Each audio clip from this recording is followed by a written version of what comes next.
Ladies and gentlemen, good day and welcome to the International Gemmological Institute India Limited Q4 and CY24 earnings conference call. As a reminder, all participant lines will be in the listen-only mode, and there will be an opportunity for you to ask questions after the presentation concludes. Should you need assistance during the conference call, please signal an operator by pressing star and 0 on your touchtone phone. Please note that this conference is being recorded. I now hand the conference over to Mr. Bhavya Shah from MUFG in time. Thank you, and over to you, sir. Good evening, ladies and gentlemen. From the management team, we have Mr. Termas Printer, MD and CEO, and Mr. Ishwaraya, CFO. This conference call may contain forward-looking statements about the company, which are based on beliefs, opinions, and expectations as of today. The actual results may differ materially. These statements are not guarantees of future performance and involve risks and uncertainties that are difficult to predict. Our detailed safe harbor statement is given on page 2 of investor presentation of the company, which has been uploaded on the stock exchange. Now, I would like to hand over the call to the management for opening remarks. Thank you, and over to you, sir. Thank you, Bhavya. Good evening, ladies and gentlemen. I would like to welcome all of you to the fourth quarter and full year 2024 maiden earnings call. I trust that every one of you have had a chance to review our financial results and investor presentations, which have been made available on both the stock exchanges as well as our company website. It's a pleasure to connect with all of you and share insights into our business strategies and outlook. Let me first start by saying that we are indeed grateful to have all our shareholders for making our IPO such a grand success. Thank you very much for that. We thank all of our shareholders for retaining their faith in us, just as our customers have done over the last 5 decades. At IGIL India, we take great pride in being a trusted name in the gem and jewelry certification industry. Backed by the able guidance of Blackstone, the world's largest alternate investment manager, we have carved a niche and dominant marketing position in the jewelry certification market.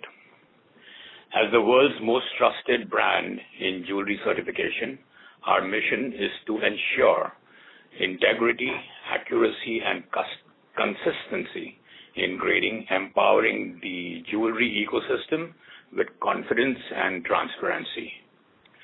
We are the largest independent accreditation and certification service provider in India, with over 50% of the market share. Globally, we have 33% of the market in the diamond certification, and we are the leaders in certification of lab-grown diamonds with over 65% of the global market share. We serve in India 9 out of the 10 top jewelry chains in India, and we service them, we certify for them, and we expect to continue to leverage this position, expand our global presence, and establish IGIL as the laboratory of choice to the large retailers and brands globally. We are present across 10 countries. We have 31 laboratories, 12 in-factory lab setups, 18 Gemmological schools, and we serve over 7,500 customers globally and are present across the entire jewelry value chain.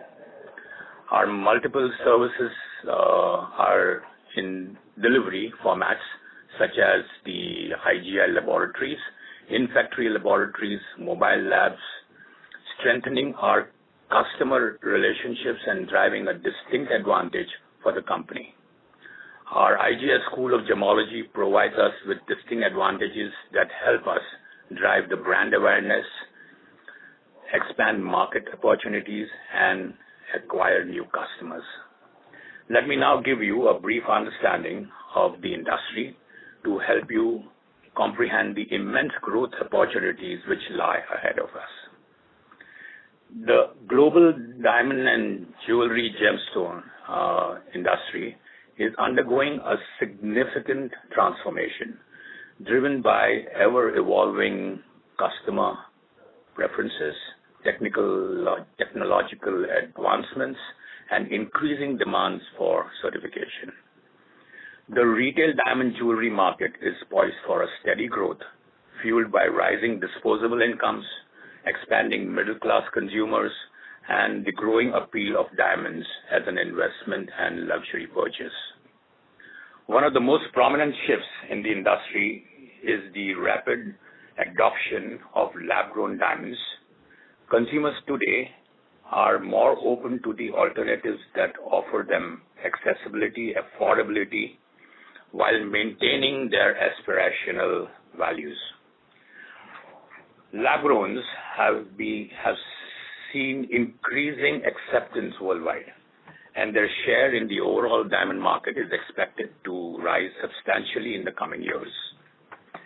Advancing in production technology and changing perceptions around sustainability and ethical sourcing are further accelerating this trend.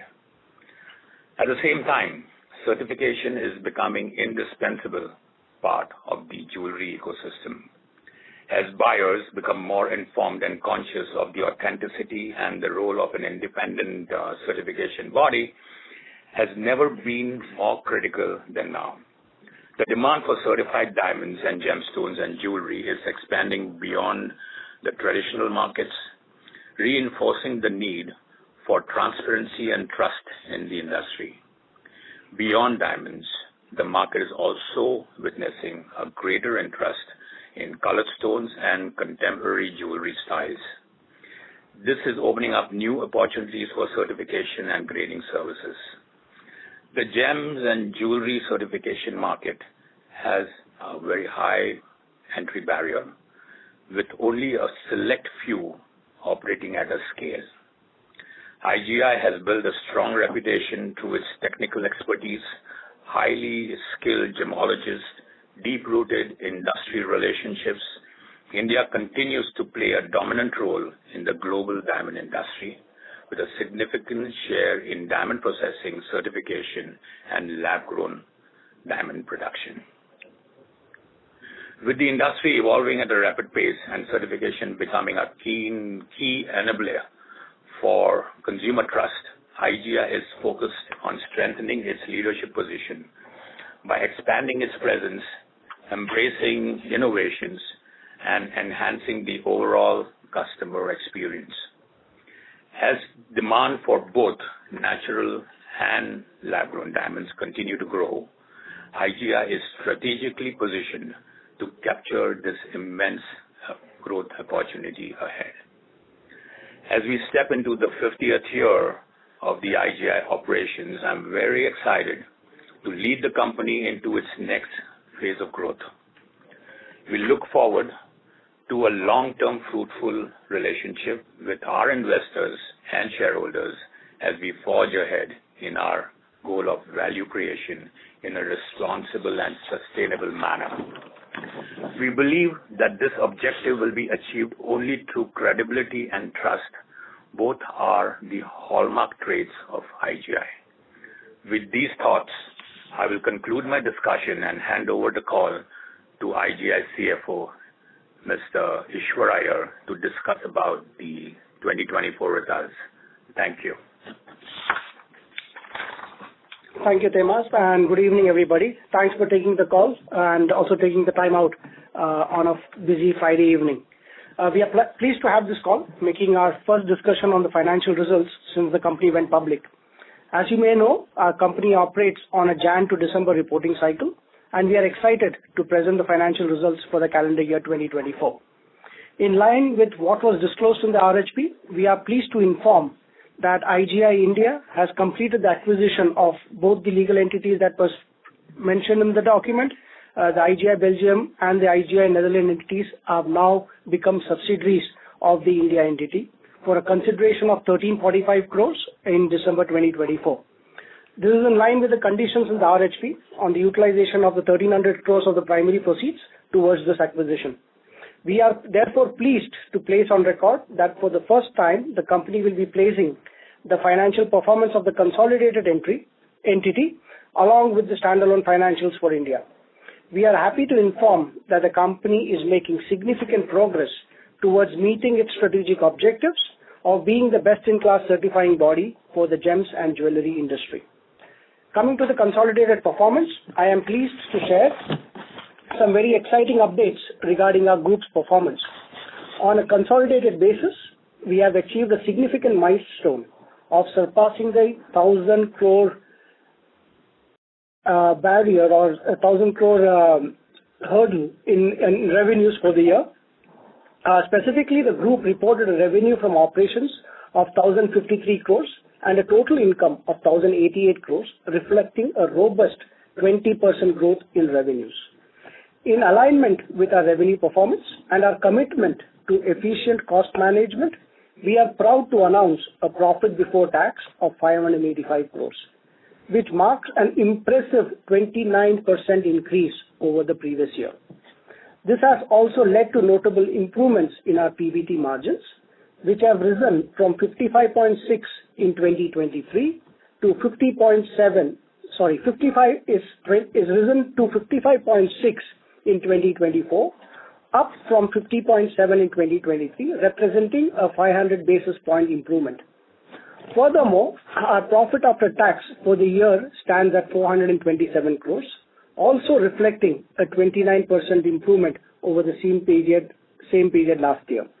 Our PAT margins have reached 40.6% compared to 36.8%, an improvement of nearly 400 basis points. Finally, I am proud to report that the group has delivered extremely strong returns on capital employed, which stands at 48%, and a return on equity at 47% for the calendar year 2024, further solidifying our position in the market. Our EPS stands at 10.74 as we end December 2024 versus 8.34 at the same time last year, an improvement of 29%. Coming to standalone performance, the India business has delivered remarkable results this year.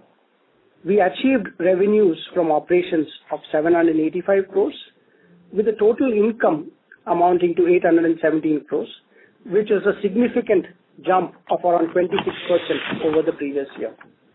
Our PBT for the India business stood at 587 crores, representing a 31% increase over the same time last year.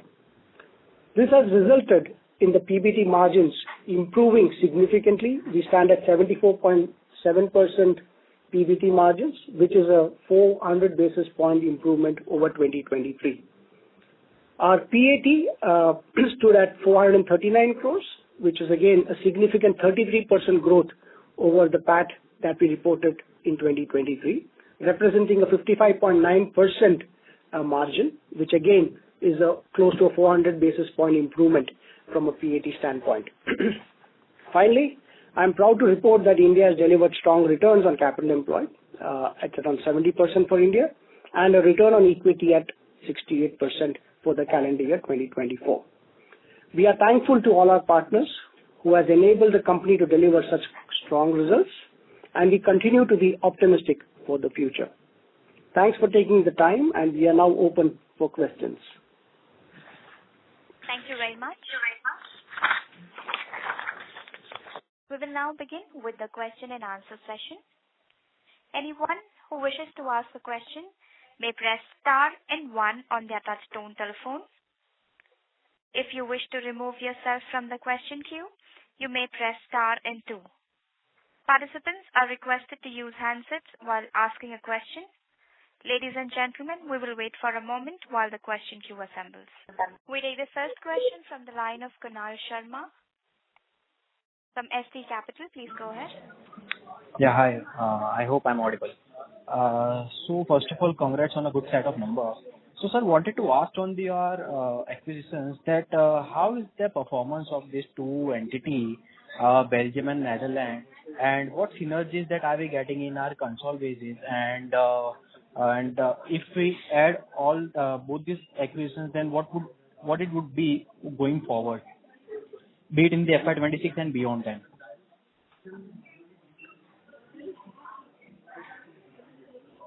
of Belgium and Netherlands, both of them put together contribute to close to 25% of our group revenues.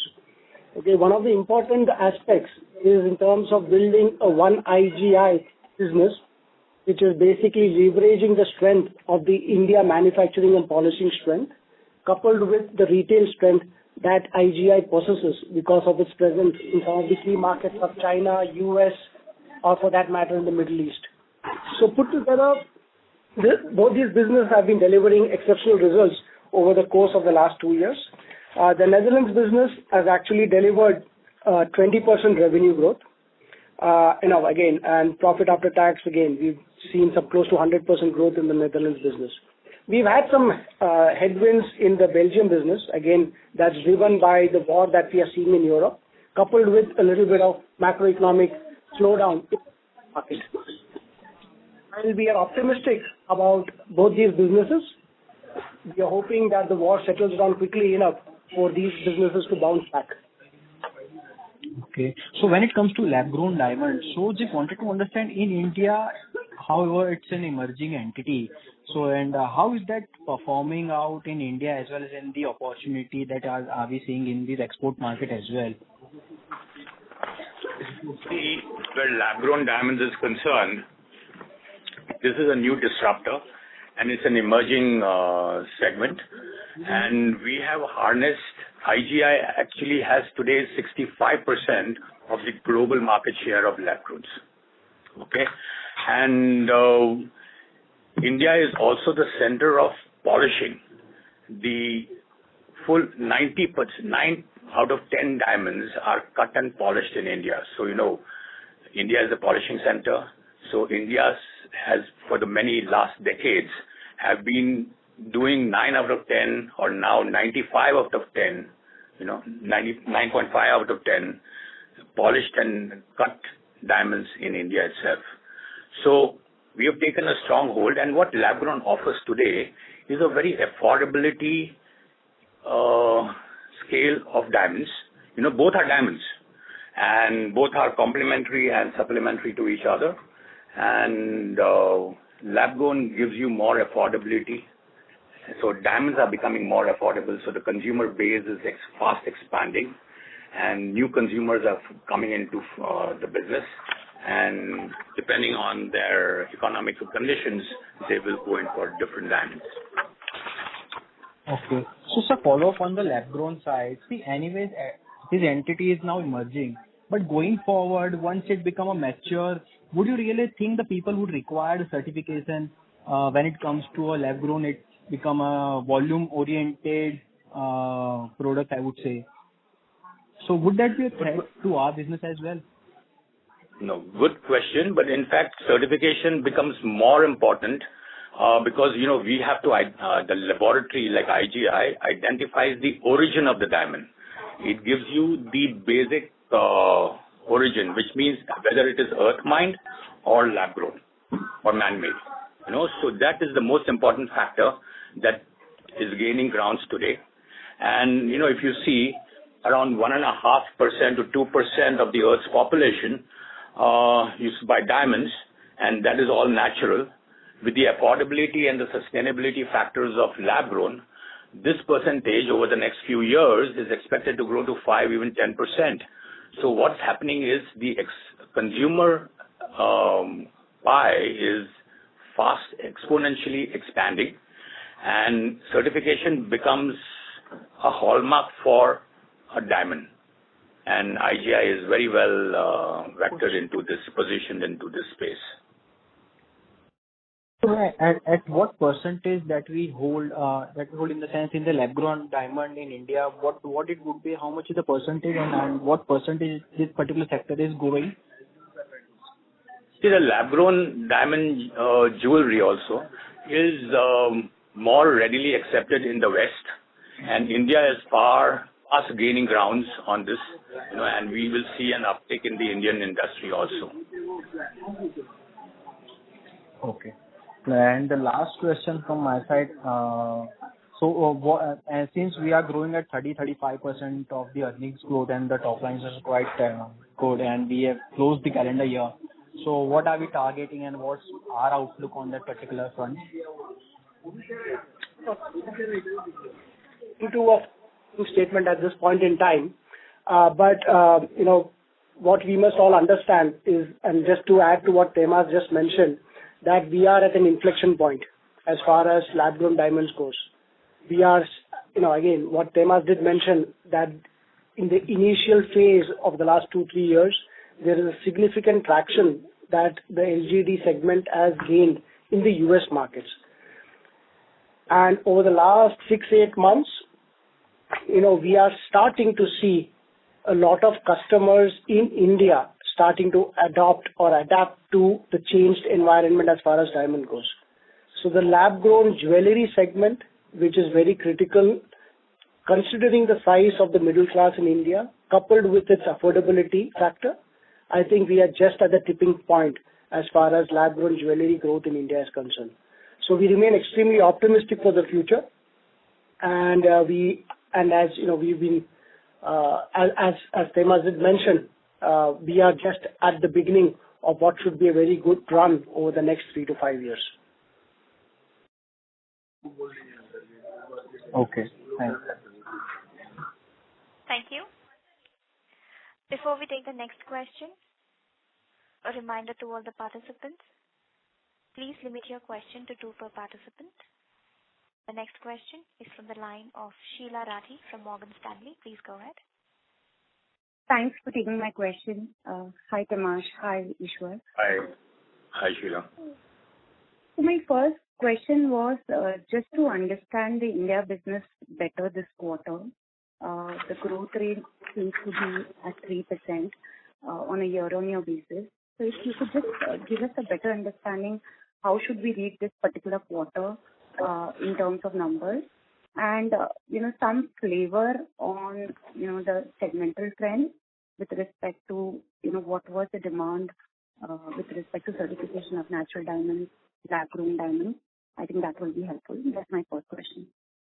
Yeah. Hi, Sheila.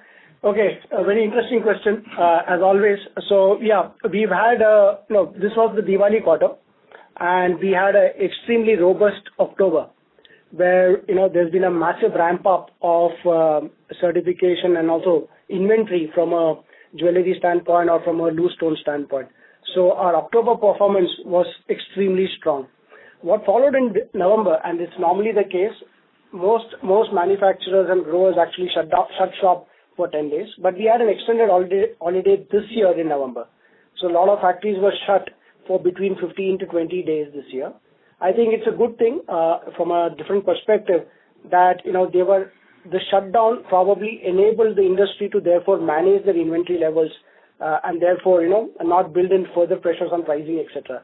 So from that context, I think we delivered again 6% growth on revenue for the quarter, which again is pretty strong. But again, it also puts in perspective that there is not unnecessary build up of inventory. So we are seeing it from that standpoint in terms of how the quarter has panned out for us. Okay, and the segmental trends, Ishwar? Sorry? The certificate trends with respect to natural diamonds, lab-grown diamonds, how is the mix moved this particular quarter? I wouldn't want to talk about the specific quarter, but again, the trend on the mix has been consistent across each of the quarters. So what used to be, close to 70% of jewelry certification, that's down to 58. And, the percentage on lab-grown is what is, obviously because of the growth rate at which lab-grown is moving, that percentage which used to be around just over 20% is now over 30% of our mix. So it's been more or less consistent across quarters, Sheila. Sorry, lab-grown 30%, is that standalone number? Lab-grown revenues were about 50-odd %. No, I'm talking from a number of certification standpoint, Sheila. Okay, that number is now 30% versus earlier 20%. That's right. And from a revenue standpoint? From a revenue standpoint, again, I wouldn't want to delve into giving the specific information across each of our revenue segments. In line with whatever has been stated in the financials, we are reporting overall revenues for the certification business as a whole. Okay, understood. Again, just to follow up on the first part of the question is, how should we think of the quarters, for you, because we are doing calendar year, which is supposed to be the, strong quarter for you, because like you said at the outset that, this was a festive period for us. But if we have to do a quarterly growth rate for your business, how should we build our numbers? Whether 4Q, which is October to December, single-digit kind of a growth quarter, or how should it all pan out? Where is the seasonality in the business? Yeah, seasonal. Yeah, I'm just coming to the same point, Sheila. Actually, our business is not very seasonal. Okay, so I think when you look at, and I don't think we should expect a repetition of the quarter 4 into quarter 1 or quarter 2. I think quarter 1, quarter 2 will continue to remain strong. So our seasonality is pretty flat across all the quarters. Except in Diwali time. We can even compensate some. Yeah, which compensates in November. Yeah. So basically, it's all round. Okay. Second question is, Sorry to interrupt. Sheila, I'm sorry to interrupt. May we request you to join the question queue as we have multiple participants waiting for the Sure. A reminder to all the participants, to ensure that the management is able to address questions from all the participants, please limit your question to 2 per participant. Ladies and gentlemen, please limit your 2 questions to 2 per participant. The next question is from the line of Harit Kapoor from Investec. Please go ahead. Yeah, hi, good evening, Temas. Good evening, Ishwar. Hi. So I just had one. My first question was on the volumes versus the pricing. It seems like if I just do a basic realization analysis, revenue divided by volume, there has been a bit of a dip on the realization per report, and this is at the same time that lab has done well and studded mix has fallen. So could you just explain the interplay here for the year, not for the quarter, of course, for the year, and how do we kind of look at it? Because the volume growth has been extremely strong from a certificate perspective. Yes, good question. The thing is, I have good news for you. While the price has now stabilized over the last 8-9 months, what has happened is that the growers and the polishers realize that they have to be sustainable on a long-term basis, and they have huge capexes and opexes to deal with. So they cannot go beyond an unsustainable level. So today we see the stabilization of the prices over the last 8-9 months. And the volumes, of course, will grow exponentially because, it's lab-grown diamonds are much more affordable. So it's bringing in new consumers into the fold. So from that point of view, more aspirational values are being taken care of. And hence, we have more of volumes. And the value is, of course, affordable, so it's a little less. But otherwise, the way lab-growns are taking on the market, and, I actually prefer to say that lab-growns and natural diamonds are all both complementary and supplementary to each other. Okay. So the way to think about it is volume growth will continue to outpace value growth, but value growth will still remain healthy. I think that's the way to think about outlook going forward.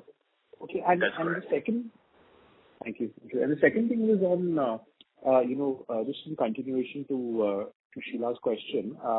So if I look at this quarter in isolation, the way to think about it is that it is not representative of the growth outlook for the calendar year going forward. And maybe the calendar year CY24 performance could be more representative of the outlook going forward. Is that the right way to think about as we look at your growth going forward? Okay, again, Harit, no forward-looking statements, but again, overall the industry is seeing a lot of momentum. Okay, and again, what we are looking at from a 5-year standpoint is something in the 15-20% CAGR range. So from that standpoint, our discussions of the last 6-7 months on the roadshows, etc., continue to remain consistent. We are very optimistic about the way the business is now moving ahead. Great. That's it from me. I'll come back for more. Thanks, guys. Thanks, Harit. Thank you. The next question is from the line of Srinivas Iyer, individual investor. Please go ahead. Very good. Srinivas, please go ahead with your question.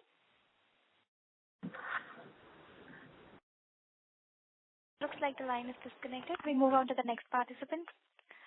Jay Doshi from Kotak, please go ahead. Hi, thanks for the opportunity. My first question is, in your business, the visibility you have on revenue and volume at the beginning of the quarter or beginning of the year, and what percentage of revenues can you, pretty much predict at the beginning of the year or quarter, sir? See, again, Jay, as I mentioned earlier, we don't actually have too much of a seasonality across quarters. Okay? But what if you were to just extrapolate what has been the behavior over the last 4 to 6 quarters, I think we reasonably can estimate close to 50-60% of our revenues for the quarter. Because there's a lot of consistency that's got built in on, across segments, be it jewelry, be it natural diamonds, or be it lab-grown diamonds for that matter. So I think reasonably, I think we can estimate around 60-70% of our revenues for the quarter at the beginning of the quarter. Understood. No, the reason for asking this question is, on one side, you are fairly comfortable and confident of growth trajectory continuing that you have indicated over the past 6 months. But on the other side, I sense a lot of reluctance in, giving some broad sense on the outlook. So the idea was that, at the beginning of the quarter, generally you are not able to accurately predict, and hence you have chosen not to give a quarterly broad range or outlook on top line growth, or is there some other reason? No, I think that's not the case. IGI is a growth story, and we've seen for the last quite a few years, we have been consistently growing. We have kept our growth strategies and innovations in place, and we continue to grow. So that's the thing, and it's not that we are unaware of where the diamond market is going. We can predict, we can see how it is swinging, and see, we are extremely strong on the manufacturing side. We have very strong relationships with all the manufacturers in India since last couple of decades. And what we are now going to do is a consolidation of manufacturing to the retail global level. So we are in the process of merging, bringing the manufacturers to the retailers, and thereby completing the entire circle. So that is our basic strategy on which we have grown so far. Sure. Thank you. And just one request, if you could, if not quarterly, at least on a 6-monthly basis, share the segmental, revenue disclosures that you have shared in the DRHP. It will help us understand the business a little better. Sure. So again, we appreciate the fact that this is our first call, so we will also learn along the way. And, if some of these requirements are very critical for our investors, etc., we will explore in terms of how do you manage this process better going forward. Sure. Thank you so much. Thank you. The next question is from the line of Ankit Kedia from Phillip Capital. Please go ahead. Sir, 2 questions from my side. First is on the realization. Have we tinkered with the pricing in the quarter? It is just that the mix, towards lab grown is got the realization down across the board. Okay, so let me just take that question. See, as Temas did mention, the LGD is going to be a volume driver across the industry.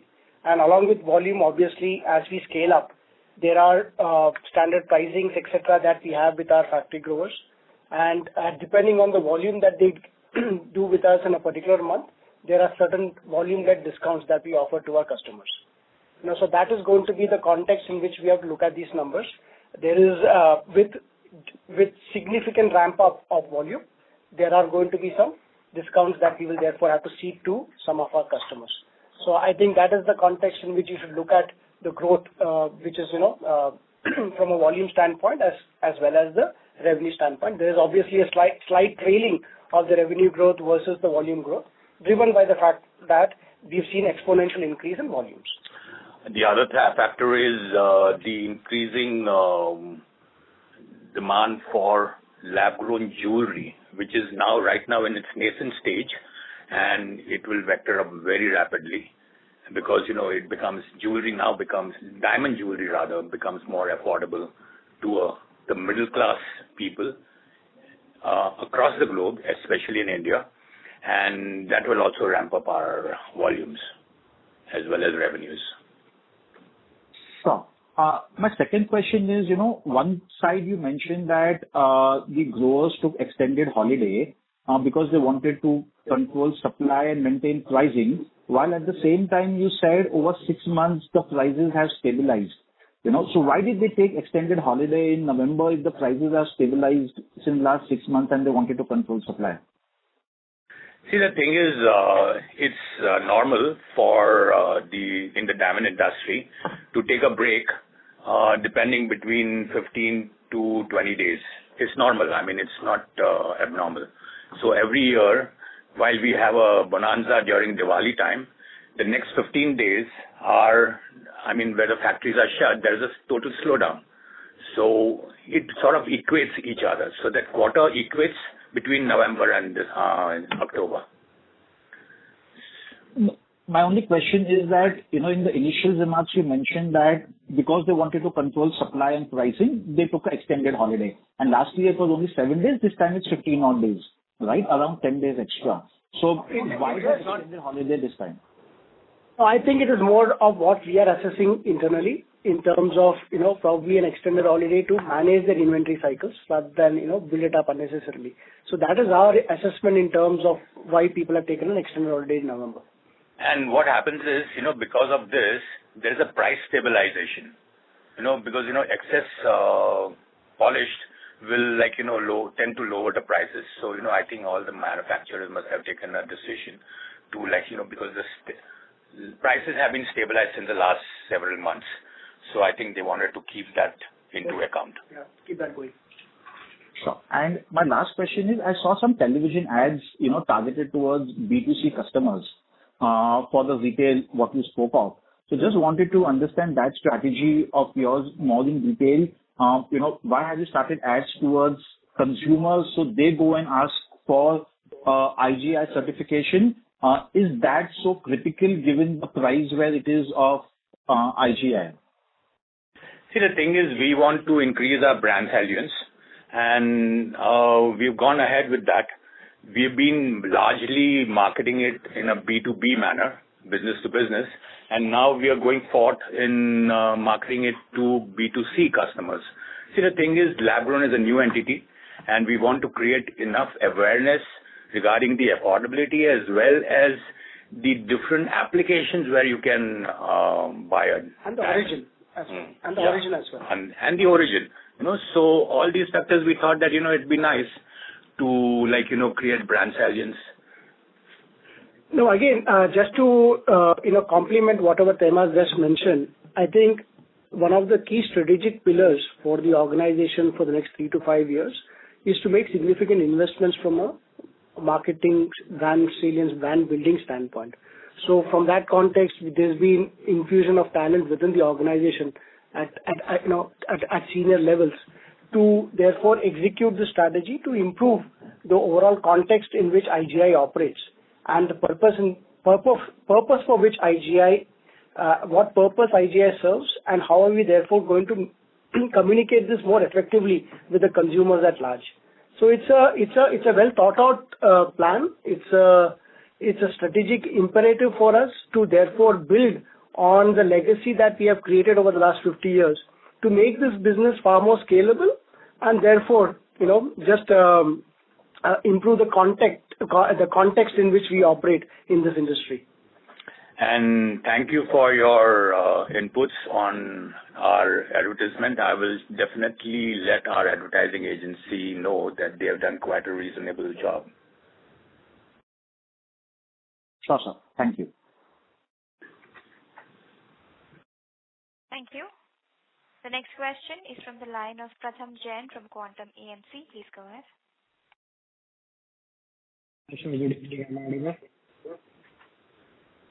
Sorry? Hi, Pratham. Yeah, hi. Yeah. My question is on the risk assessment. So what would be the impact on our business? So assuming that the prices of lab-grown diamonds were to significantly drop in future. So as far as my understanding is concerned, 1 carat LGD is currently priced at around 70,000 rupees. So what would happen if the prices drop significantly in future? So, and you also talked about the discounts that you provide to the B2B players. So how would this affect risk? How would this affect the pricing of certification and the margins of the business? Yeah, there are 2 or 3 aspects to what you asked, Pratham. I think Temas did talk about it. One is, when you are growing lab-grown diamonds, it comes with significant investments, both from a capital standpoint and also from an OPEX standpoint.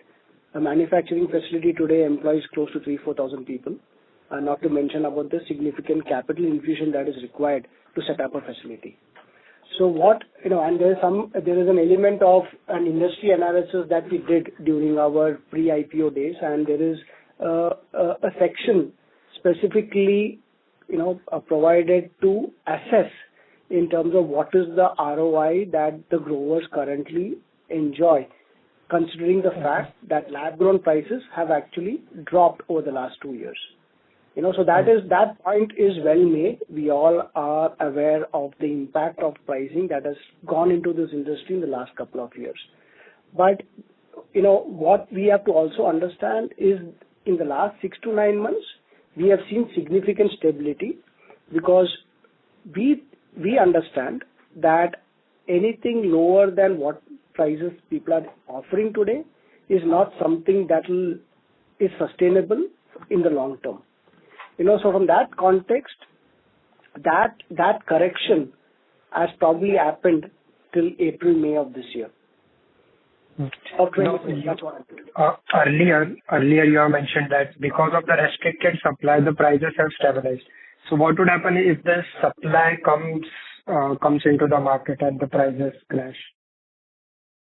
No, I think we have miscommunicated there. What I tried to mention is there was an extended period of shutdown in November. Okay, I think that is just 3 or 4, 5 days. Yeah? I don't think we should look at the macro picture just because there was an extended holiday in the month of November by 3 or 4 days. So that is our assessment in terms of probably correcting the massive ramp up that normally happens in this industry just before Diwali, be it jewelry or loose ones for that matter. So normally people, our office shuts down for 10 days. Post Diwali. It's unheard of in any other company that I've worked in the past. We all stay at home for 10 days post Diwali. Okay, sir. Thank you. Thank you. The next question is from the line of Arpit Shah from Stallion Asset. Please go ahead. Hello. Yeah, am I audible? Yes. Yeah, just wanted to understand what kind of synergies we can get from our European acquisition, that is Belgium and Netherlands.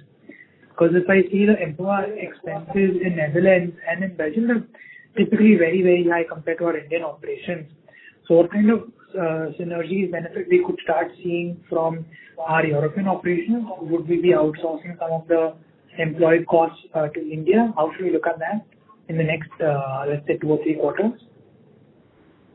Okay, no, interesting question again. See, there are 2 or 3 elements here that we need to touch upon. One is IGI is present in some of the very key markets across the globe. So we have presence in over 8 to 10 countries. We are sitting in India, which is the hub for manufacturing and polishing. Okay, so we are therefore in a position of strength, considering that the manufacturing base sits in India. But the large retail market continues to be in the US, Europe, and China. For example, US is over 50% of the retail market. So because of the way we are currently structured, there is a lot of synergy already at play. And as I mentioned earlier, obviously we have had some headwinds in the US and the Europe market because of the war in Europe. But if things were to stabilize, what we are therefore intending to do And again, to link it up with the marketing campaign that we spoke about, all of our actions are therefore, we would want to culminate each of our actions to providing that integration between the manufacturing strength that exists in India and the retail strength of the other markets. So I guess, the synergies will play out over the next 2-3 years now that we have both of these organizations under the India umbrella. Just further reinforces the one IGI philosophy that the organization has embarked on over the last 12 to 15 months. Got it. And do we have any payout policy for the company? What kind of dividend payouts we could see going ahead, given that we are a very high free cash flow company? Do we have any stated policy in mind? Yeah, again, see, we are completely governed by our board of directors. We've recently declared an interim dividend, and we will go as per the advice of the board as we progress along this journey. No denying the fact that we have very, very strong cash flows, etc. But again, we'll be guided by the judgment of our board. Got it. And any sense on what should be the brand expense in, let's say, CY25-26? Do we have a percentage in mind, or do we have an absolute number in mind that this is the number that we're going to spend for the next couple of years? And Again, this is something that we will continue to evaluate depending on the effectiveness of our brand spends. And, but the thing that we would like to communicate is that if this is getting very, very effective, we are able to connect with our retailers, our consumers, and with our manufacturers effectively, we will try to invest as much as is needed to ensure that we scale up rapidly. Got it. Just one last suggestion. Sorry to interrupt, Mr. Shah. May we request? Only one last suggestion. Excuse me.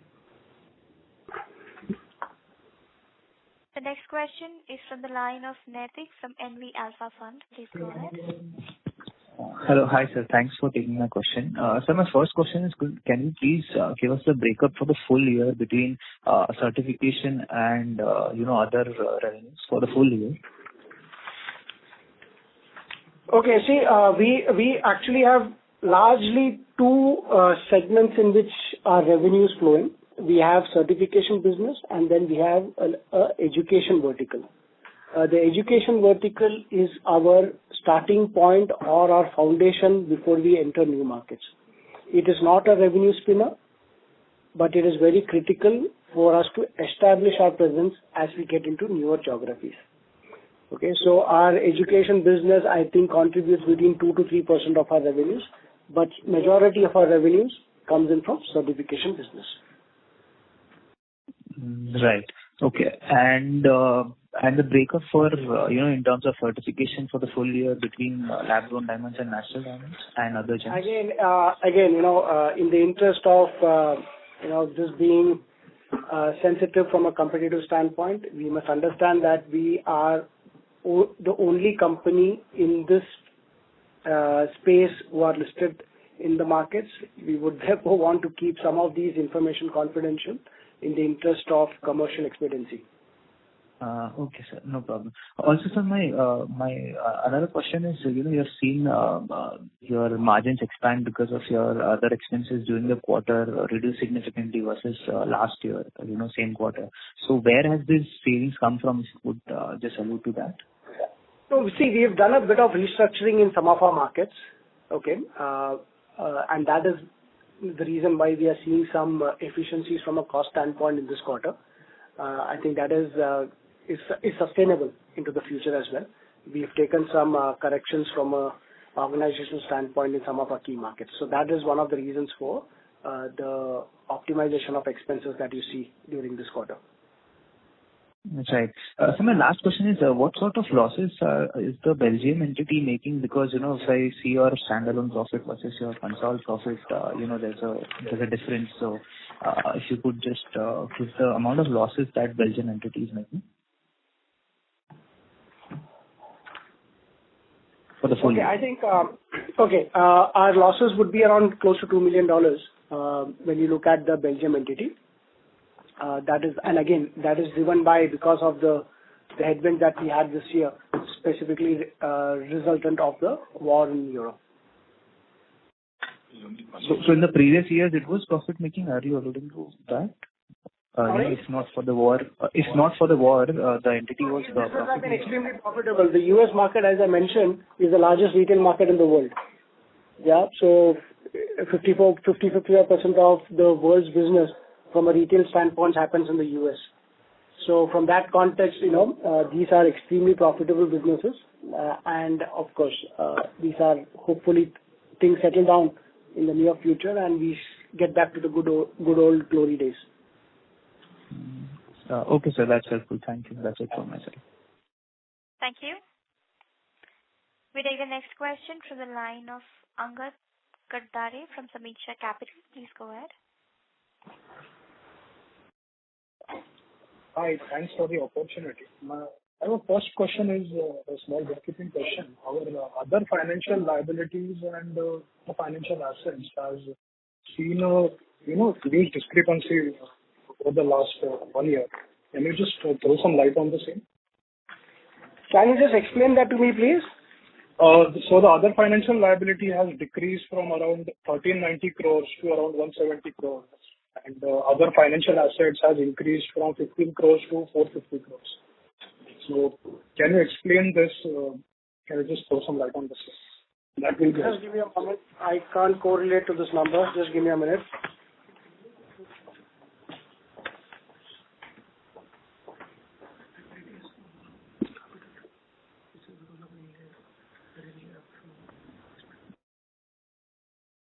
Okay. Sorry, you're referring to the other financial liabilities. Okay. Yes, this one as well as the other financial assets. Yeah, this 1,300 crores is consequent to the fructification of the liability that we have recognized in our books, which went towards the acquisition of both the Netherlands and the Belgium entity. Okay, so we had recognized this liability as we restated our financials in 31st December 2023 as part of the DRHP requirements. Post that, as I mentioned earlier in my call, we had a commitment in the RHP to invest 1,300 crores of the proceeds towards acquisition of both the Netherlands and Belgium entity. Consequent to that, the liability has got now squared off. You will probably see a corresponding investment, or it's in capital reserves. Yeah, okay, I understand. Got it. And what about the other financial assets?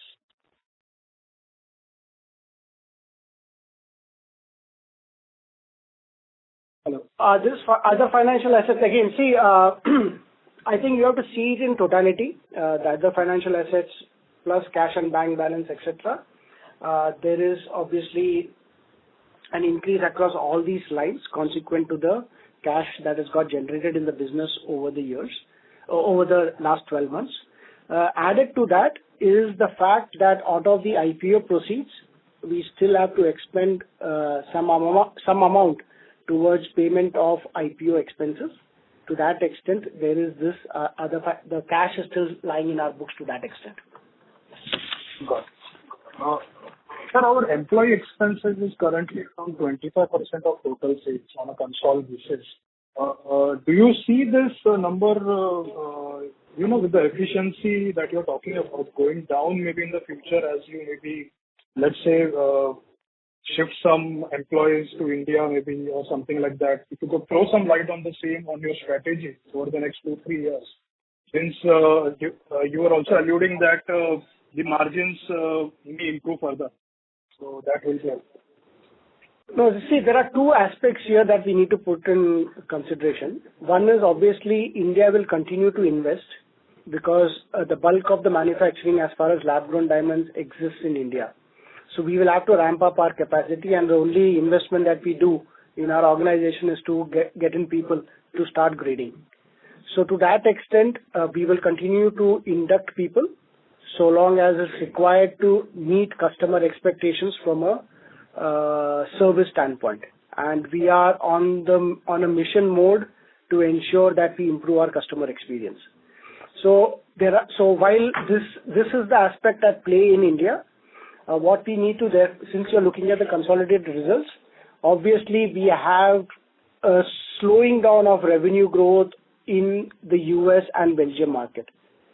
Obviously, we can't ask people to go home. These are people who have been working with us for 15 to 20 years and come with significant experience in the grading aspects, right? So we have to therefore, ride the storm. And once the business stabilizes there, business comes back there, you will obviously see some of these percentages, therefore, coming back to normal levels. Sure. Sir, another question. Some of the retailers who sell LGDs have alluded that due to the price correction in LGDs over the years, there are more inquiries for higher carat diamonds in the range of 5 or even 10 carats. How do you see the pricing per certification for these higher carats compared to the lower carats? How much difference is there? If you can give a range or something. No, so we see again, we grade our fees. Yeah, so we have fees which has nothing to do with the final quality of the diamond. It is based on the weight or the carat size. Okay, and again, we have therefore a mathematical formula, so to say, to just simplify it in terms of what we charge for each carat. So a carat, if it costs X, 2 carats would probably be something less than 2x or probably higher than 2x, depending on the nature of the diamond. If it's natural diamond, it's very different from if it's lab-grown diamonds, it's a little different. So that is the way that we have tried to build this structure up. Got it. Thank you and all the best. Thank you. Thank you very much. Thank you. Ladies and gentlemen, in the interest of time, we take that as the last question. I would now like to hand the conference over to the management for closing comments. Okay, so thanks everyone. Some of these people who have spoken to us today, we've been knowing them for the last 3-4 months over the period of the roadshow, etc. We really appreciate your support, and we are thankful for all the guidance, etc., that you have provided us over the last 5-6 months. And we hope that we are able to repose that trade that you have reposed in IGI. So thank you very much once again for taking the time. It's been a pleasure to be talking to each of you all. Thank you very much. Thank you. On behalf of International Gemmological Institute India Limited, that concludes this conference. Thank you for joining us, and you may now disconnect your lines.